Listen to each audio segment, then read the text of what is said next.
What up, guys? My name is Joachim, and this is a introduction video to my language learning channel. And the kind of purpose and intentions of this channel will mostly be to just kind of talk about languages, to discuss language learning, and to discuss some of the habits and traits that I've picked up that I found beneficial and helpful in learning the languages that I have learned and the languages that I have learned to speak. So those languages, there are three non-English languages that I have studied for an extended period of time.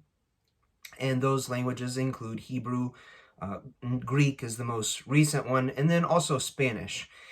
And so just kind of to do that, my first language, my first non-English language, that is, would be Hebrew. השפות הראשונות שלי היו עברית שלמדתי בשיעור בתי הכנסת, ולמדתי גם עברית מודרנית בשומק שנתיים.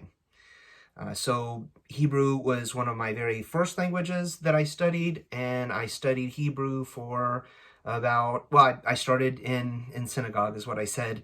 And so there's classes that synagogues usually offer to help teach to read from the Torah and from, whatever writings, to do the prayers, the liturgy that are said in the synagogue.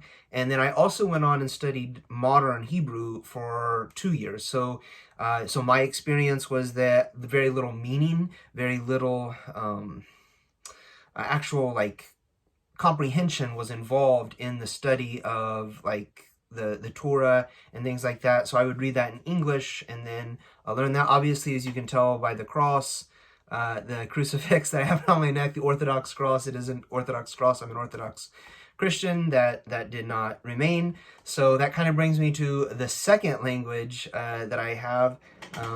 Look at my notes real quick.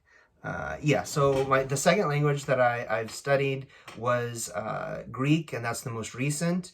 Meleto episis elinika, episis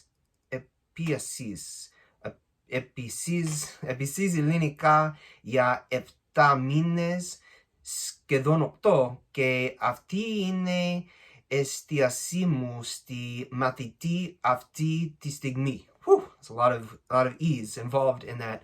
And from what I can remember, what I just said, my most recent language, or the one that I've been studying most recently, was Greek.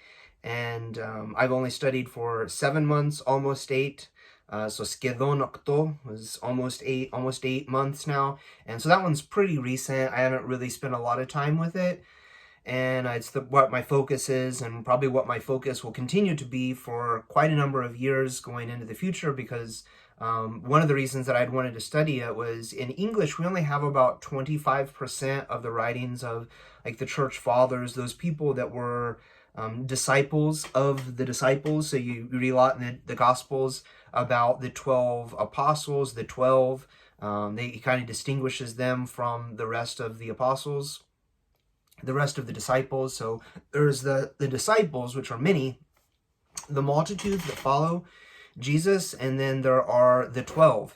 And so you get a lot of them. They actually have disciples and people who continue on in the church, and there's writings, we have saints, and all of that is written in Greek, but only about 25% of it is written in English. So myself, I am an Orthodox Christian, and so we are Greek, we are Russian, we are Romanian, we are Arabic, or from Arab countries, from including Antioch, where they were first called Christians.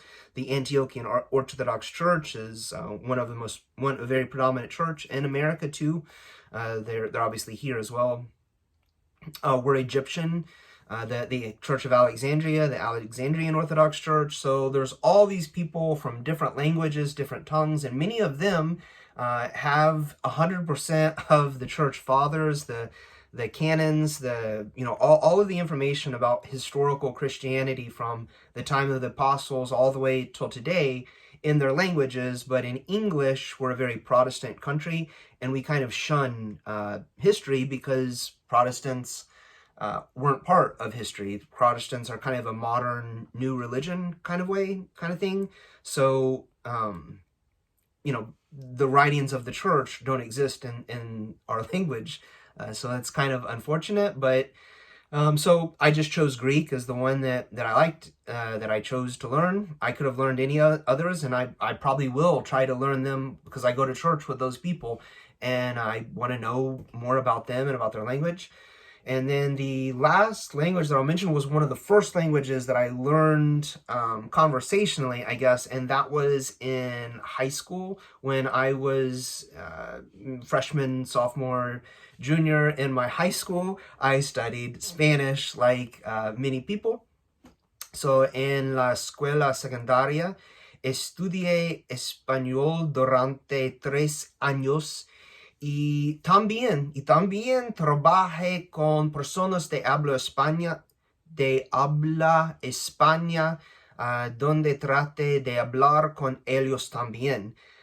So when I was in high school, I studied for 3 years, and then also when I graduated from high school, but I didn't say when I graduated, when I also worked, this was post high school though, after high school, I worked for 3 years with people that spoke Spanish. So I worked in a factory. It's a very large Spanish speaking community there, and I tried to speak with them, and sometimes I was successful, sometimes not so much, but yeah, it was really fun. There's a lot of people my age at that time that were Spanish speaking. They spoke maybe a little bit of English, but not much. And so I got to meet some pretty cool people and picked up a little bit of conversational Spanish through doing that, aside from what I had learned in high school. So none of these languages have I really taken to a really, really far level, like maybe B1, B2 level on the European framework of reference. And I couldn't do that right now in either Hebrew nor in Spanish, nor in Greek, but Greek's one that I hope to get to that point. And then one of the priests that I've studied with, he's a language teacher. He teaches ancient Greek, he teaches classics, he teaches mostly biblical languages and the fathers and things like that at a university. And so I asked him, because he had translated some of the liturgies from Mount Athos in the Samopetra monastery, the monks on Mount Athos, some of their traditions and their writings. He had translated those into English for the Australian Orthodox Archdiocese.